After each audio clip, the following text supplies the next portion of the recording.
성경 250면 다 찾으신 줄 알고 봉독해 드리겠습니다. 우리가 알거니와 하나님을 사랑하는 자 곧 그의 뜻대로 부르심을 입은 자들에게는 모든 것이 합력하여 선을 이루느니라. 아멘. 말씀에 큰 은혜 되시기 바랍니다. 이 시간 우리 할렐루야 성가에 대해서 크신 은혜 제목 하나님께 찬양 드리겠습니다.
한 해 동안 수고하셨습니다. 인사합니다. 다시 한 번 더 앞에 사람하고 인사합니다. 하나님 은혜로 살았습니다. 오늘 2019년 마지막 주일입니다. 시작이 엊그제 같은데 또 한 해가 이렇게 훌쩍 떠나갑니다. 오늘 우리 2019년 마지막 주일에 아름다운 시작보다 아름다운 끝을 선택하라 라는 제목으로 여러분에게 말씀을 드리도록 하겠습니다. 김남준 목사님이 지은 책 중에 거룩한 삶의 은밀한 대적 게으름이라는 책이 있습니다. 워낙 베스트셀러니까 읽어보신 분들이 계실 거예요. 근데 이 책의 내용에 게으름은 단순한 인간 성향의 문제가 아니라 마음에 뿌리 내린 그릇된 자기 사랑이다 라는 내용이 나옵니다. 그리고 이 책에 제가 참 도전받고 의미 있게 봤던 내용인데요.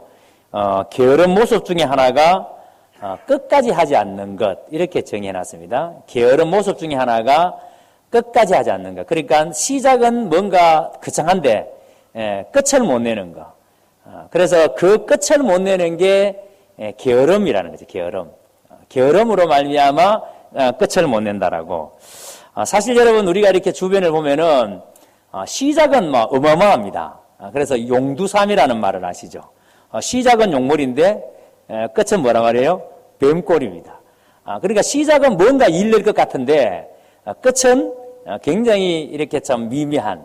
여러분 한번 생각해 보세요. 올 한 해 시작할 때에 거창하게 시작하지 않았습니까? 올해는 반드시 성경 5도 갈 것이다. 올해는 내가 성수주의를 할 것이다. 내가 올해는 전도를 꼭 10명을 할 것이다.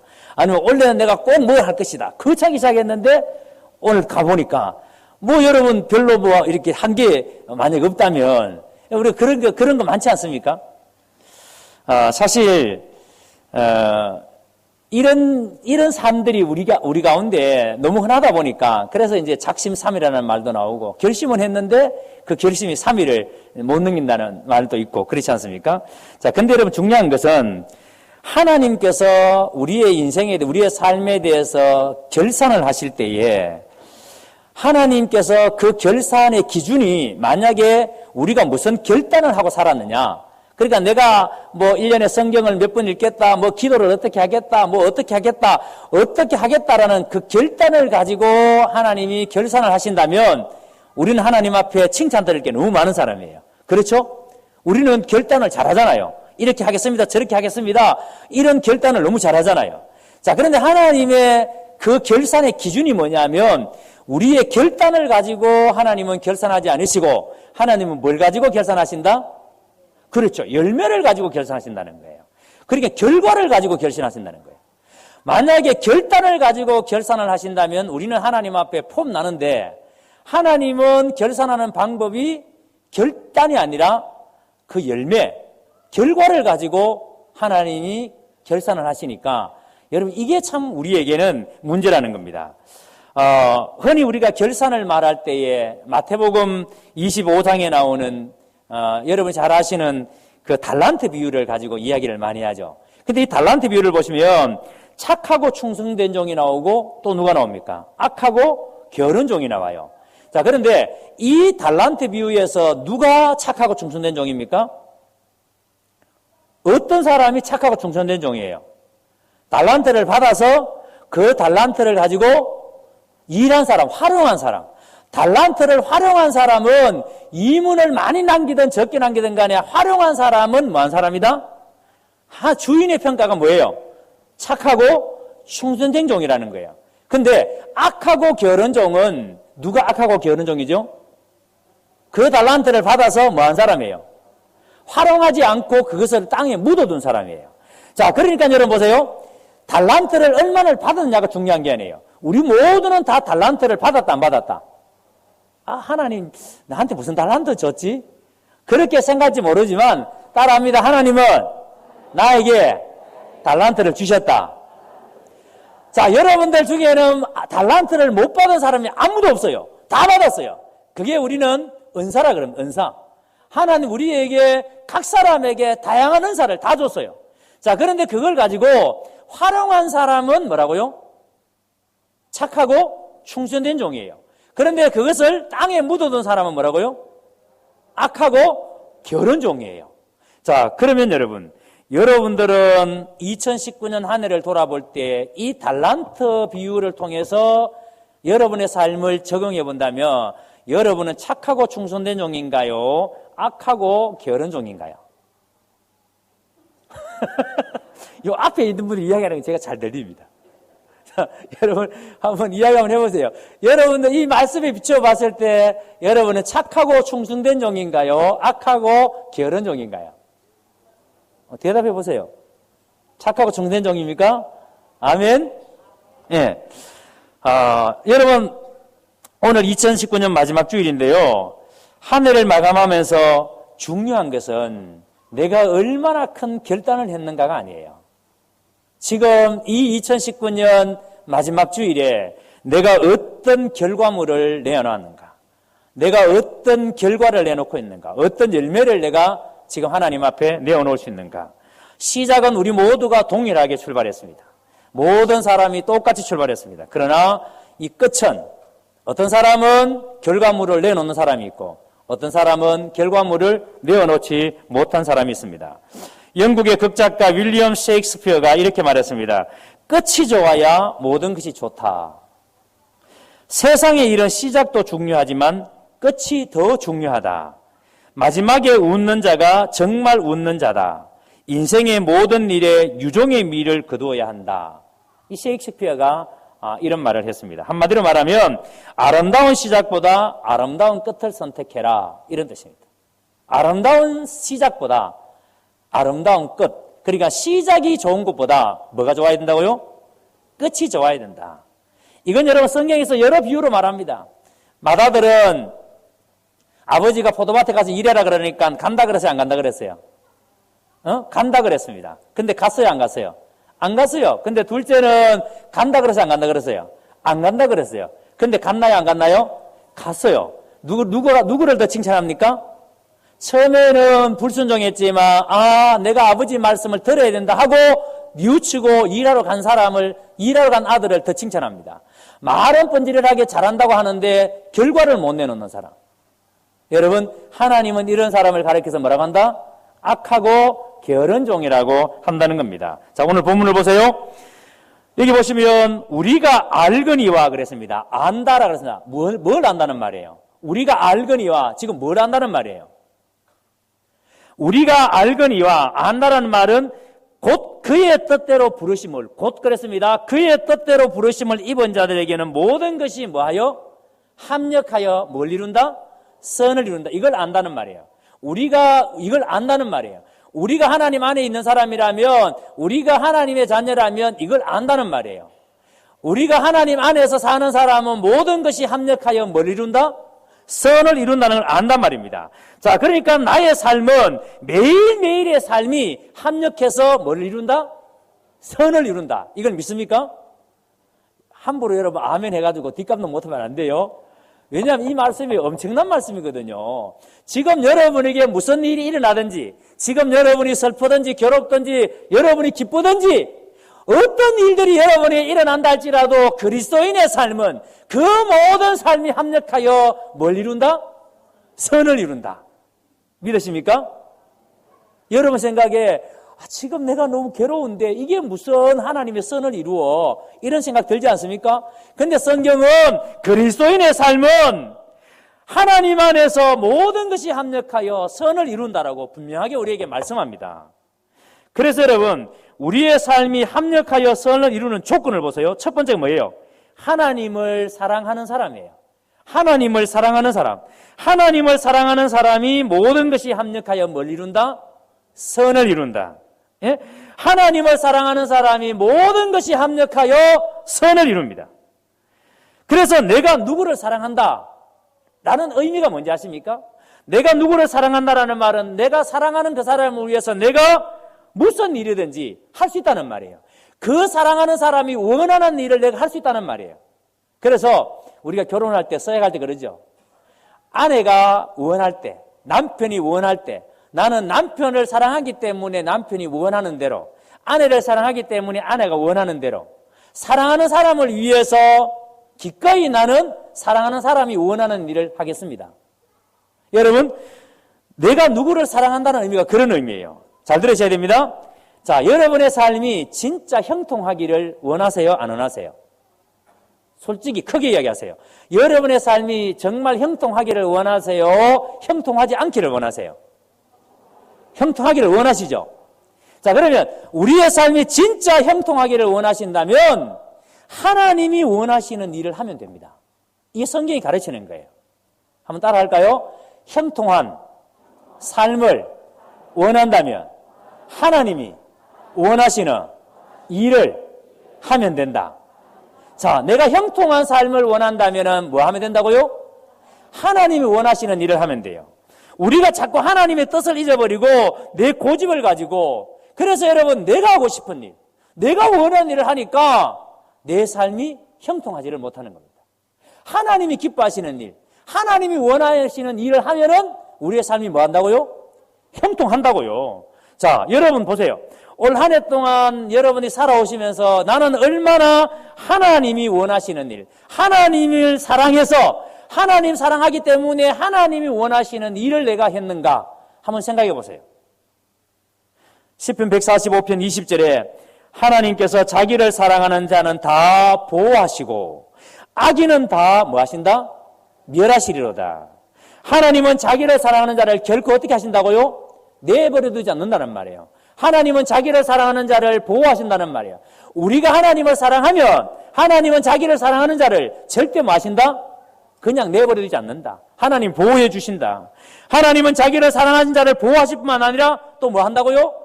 나를 해하려고 하는 모든 사단의 세력을 어떻게 한다고요? 멸하신다고요. 응? 나를 해하려고 하는, 나를 무너뜨리려고 하는 모든 사단의 세력을 누가 무너뜨리십니까? 하나님이 무너뜨리세요. 아멘. 그래서 여러분, 그 다음 보세요. 그리스도인의 삶이 매일 합력해서 선을 이루는 삶의 그 다음 조건이 뭐냐면 그 뜻대로 부르심을 입은 사람, 그 뜻대로 부르심을 입은 사람, 그가 누구예요? 자, 그 뜻대로, 그가 누구죠? 하나님입니다. 그러면 그 뜻은 누구 뜻이에요? 하나님의 뜻입니다. 하나님의 뜻대로, 이게 여러분 목적이에요. 우리가 이 자리에 있는 모든 성도의 삶의 이유, 목적이 뭐냐면 하나님의 뜻 이루는 겁니다. 아멘? 하나님의 뜻을 이루기 위해서 우리가 일하는 거예요. 하나님의 뜻을 이루기 위해서 여러분 직장 생활하고, 하나님의 뜻을 이루기 위해서 사업을 운영하고, 하나님의 뜻을 이루기 위해서 공부하고. 오늘 또 엄청 아멘을 여러분 지금 절제하고 계시네. 자, 맞습니까? 틀립니까? 그렇죠? 하나님의 뜻을 이루기 위해서 지금 우리가 사는 거예요. 그렇죠? 그러니까 여러분 뜻대로 부르심을 입은 사람, 이 사람이 좋은 결과를 낼 수 있다는 겁니다. 그리고 여러분 뜻대로 부르심을 받았다라는 말에 또 다른 의미가 뭐냐면 하나님의 목적을 이루기 위해서 내가 드러나서는 안 된다라는 뜻입니다. 하나님의 목적, 하나님의 뜻을 이루기 위해서는 나라는 존재는 드러나면 안 된다라는 의미입니다. 여러분, 씨 뿌리는 비유에서 보면은 씨가 땅에 떨어졌습니다. 자, 그런데 길가에 떨어진 씨는 금방 새들이 와서 어떻게 해버리죠? 먹어버립니다. 근데 여러분, 그 길가에 떨어진 씨 외에는 일단은 다 땅에 떨어져 삭을 냅니까? 안 냅니까? 삭을 냅니다. 자, 그런데 삭을 내기 위해서는 반드시 전제되어야 될 게 있습니다. 뭐가 있어야 되죠? 그 씨앗이 어떻게 돼야 되죠? 반드시 썩어져야 됩니다. 씨가 안 보여야 돼요. 어떻게든지 씨가 안 보여야 돼요. 씨가 안 보여야, 그래야 거기서 뭐가 난다? 삭이 납니다. 고대 이집트 그 유물을 발굴하다가 그 발굴하는 사람들이 그 고대의 씨앗을 아마 발견을 했던 것 같아요. 그래서 이 씨앗이 과연 발화를 할까? 그래서 그것을 땅에 묻어봤습니다. 여러분, 그것이 땅에 묻히지 않을 때에는 수천 년 동안 그 씨가 그냥 있었어요. 그런데 그것이 땅에 묻히니까 삭이 나더라는 거예요. 여러분, 씨는 안 보여야 삭이 납니다. 씨는 썩어져야 삭이 납니다. 이게 무슨 말인지 아십니까? 썩지 않으면은 씨에서 삭을 낼 수가 없어요. 그런데 여러분, 자, 씨가 썩어져서 삭이 났습니다. 이 썩는다는 게 안 보이는 거예요. 자, 그런데 삭이 나기 시작하면은 그때부터는 이제는 이 삭이 많은 양분을 받아들여야 돼요. 그렇죠? 많은 양분을 받아들여야 됩니다. 그런데 씨가 많은 양분을 받아들이고 자라면서 여러분 처음에는 양분을 받아들이는 일만 하면 안 돼요. 그렇죠? 마치 어린아이가 신생아들이 할 수 있는 일은 젖 먹고, 그 다음에 잠자고, 그 다음에 똥 싸고, 이거밖에 할 수 없어요. 그런데 자라면서 그 다음에 이 씨가 자라서 이제는 자랍니다. 그러면은 그 햇빛, 공기, 그리고 갖고 있는 농부의 손길, 이걸 통해서 어느 정도 여러분 자라나면 양분을 받아들이는 것보다 더 중요한 것이 있는데 그게 뭐냐면 견뎌내야 돼요. 그렇죠? 여러분 견뎌내야 됩니다. 이제 봄에 따사로운 햇볕이 아니에요. 봄에 농부가 씨를 뿌리고 그 봄에 씨가 발화를 하면은 그 다음에는 여름에 뭐가 내리쬐입니까? 강렬한 태양빛이 내리쬐입니다. 그런데 여러분 삭은 이 강렬한 태양빛을 견뎌내야 돼요. 견뎌내야 가을에 가서 뭐하죠? 결실을 합니다. 이걸 못 견뎌내면 말라버리면 결실을 못하죠. 그리고 여러분, 겨울에는 산들산들 부는 바람이 아니라 폭풍우를 견뎌내야 돼요. 여러분들이 그 옛날에 초등학교, 국민학교 다니실 때에 항상 연중 행사를 하는 일이 있습니다. 겨울이 오기 전에 산에 가서 솔방울 따는 일. 그 솔방울 따서 날로 불쏘시개로 삼잖아요. 그 다음에 또 뭐죠? 산에 소나무에 뭘 잡습니까? 송충이. 그래서 깡통 한 개 들고 가가지고 깡통에 송충이를 쑥 잡아야 됩니다. 여하튼 그거 잡고 선생님한테 검사를 받아야 되니까 송충이 잡으러 가고, 그 다음에 또 하는 일이 있습니다. 겨울이 오기 전에 뭐 하죠? 덜에 나가서 보리밟기 합니다. 보리밟기 많이 해보셨죠? 보리밟기 저희는 엄청나게 했습니다. 보리밟기. 그냥 여러분 겨울이 오기 전에 그 보리 상나는 걸 꼭꼭 밟아줘야 돼요. 꼭꼭. 왜요? 그래야 겨울을 견디거든요. 안 그러면 그 보리가 죽습니다. 그러니까 보리를 꼭꼭 밟아줘야 보리가 견뎌냅니다. 여러분, 삭이 난 것은 그 다음부터는 이 삭이 견뎌내야 됩니다. 그리고 어느 정도 시간이 흐르면 양분을 제대로 모아 탐스러운 열매를 맺기 위해서 격가지들을 다 잘라나가는 아픔을 감수해야 됩니다. 이게 여러분 가지치기예요. 영적 세계에도 똑같습니다. 영적 세계에도 우리가 여러분 처음에 교회에 나와서 아무것도 모르고 있을 때에는 마치 여러분 씨가 이제 막 발아해서 삭이 난 것 같아요. 이럴 때는 영양분을 다 받아들여야 되는데, 이럴 때는 여러분 성숙한 사람들이, 교회에 여러분 성숙한 사람들이, 이러한 사람들이 말씀을 통해서 자랄 수 있도록, 오직 말씀을 들을 수 있도록, 집중할 수 있도록 온갖 배려를 다 해줘야 됩니다. 주방에 뭐 식사 당번일 때에는 여러분들 순에서 영적으로 여린 사람이 있다면 집상 올라가서 오늘 예배를 통해서 말씀을 통해서 집사님이 하나님 은혜를 경험했으면 좋겠어. 우리가 밥할 테니까, 우리가 다 할 테니까 올라가라고 온갖 배려를 다 해서 여러분 이 연약한 사람들은 자라도록 해줘야죠. 그죠? 자라도록 해줘야죠. 그리고 그 자라면서 그 다음에 견디는 과정. 여러 가지 여러분 외부로부터 오는 시험들이 있습니다. 교회를 못 다니게 하는, 하나님을 믿지 못하게 하는 너무나 많은 외부적인 시험들이 있습니다. 이런 것들을 견뎌내야 됩니다. 이러한 과정들 속에서 내 삶에서 하나님을 믿는데 방해되는 것들, 그런 것들을 잘라내는 게 그게 가지치기예요. 그런데 여러분 이 가지치기는 너무나 고통스러운 겁니다. 여러분 오늘 주의를 지키기 위해서 여러분은 많은 것들을 포기해야 주의를 지킬 수 있어요. 여러분이 하나님 앞에 헌금을 드리기 위해서는 많은 것들을 포기해야 하나님 앞에 헌금을 드릴 수 있어요. 여러분이 원하는 것들을 내려놓아야 하나님이 보여요. 다 가지치기입니다. 이러한 과정들이 지나야 비로소 여러분 선을 이루는 열매를 맺게 되는 겁니다. 하나님을 사랑하고 하나님의 뜻대로 부르심을 입은 사람들의 결국은 선을 이루는 결산을 하게 되는 겁니다. 그래서 여기서 선을 이룬다는 것은 유익하게 된다는 말이에요. 예? 그래서 여러분 유익하게 된다는 말은 영적으로 계속해서 성장해 가는 사람은 반드시 다른 사람에게 유익한 사람입니다. 다른 사람에게 영향을 미치는 사람입니다. 그래서 오늘 말씀은 결국은 뭐에 대해서 말씀이에요? 결과에 대한 말씀이에요. 그러니까 시작이 아름다운 것보다 끝이 아름다운 것이 중요하다는 말씀입니다. 올 한 해 여러분은 어떻게 시작하셨습니까? 시작은 거창했는데 혹시 여러분 끝은 정말 아무것도 내어놓을 것이 없는 그런 여러분 초라함이 우리에게 있지는 않습니까? 여러분이 시작할 때 여러분이 결단했던 것들이 오늘의 이 마지막 이 예배 가운데서 내가 이것은 하나님께 내어놓을 수 있는 열매입니다. 하나님 결과물입니다. 하고 내어놓을 수 있는 것들이 어떤 것들이 있나요? 여러분들의 신앙은 올 초보다 지금 한 해가 지난 이 시점에 여러분의 신앙은 얼마나 더 성장했나요? 얼마나 더 여러분의 사랑은 깊어지고 다른 사람에 대한 배려는 얼마나 더 커졌나요? 혹시 여러분들 또 한 해를 보내면서 여전히 작년이나 올해나 아무것도 내가 달라진 것이 없이 그저 그렇게 또 한 해를 보내고 있지는 않습니까? 하나님은 결단을 가지고 결산하시는 분이 아닙니다. 하나님은 열매를 가지고 결산하시는 분입니다. 마음에 깊이 새기고 나는 주님 앞에 내어놓을 수 있는 것이 무엇인지 이 시간 깊이 여러분의 마음에 물어보시기를 주님의 이름으로 축원합니다.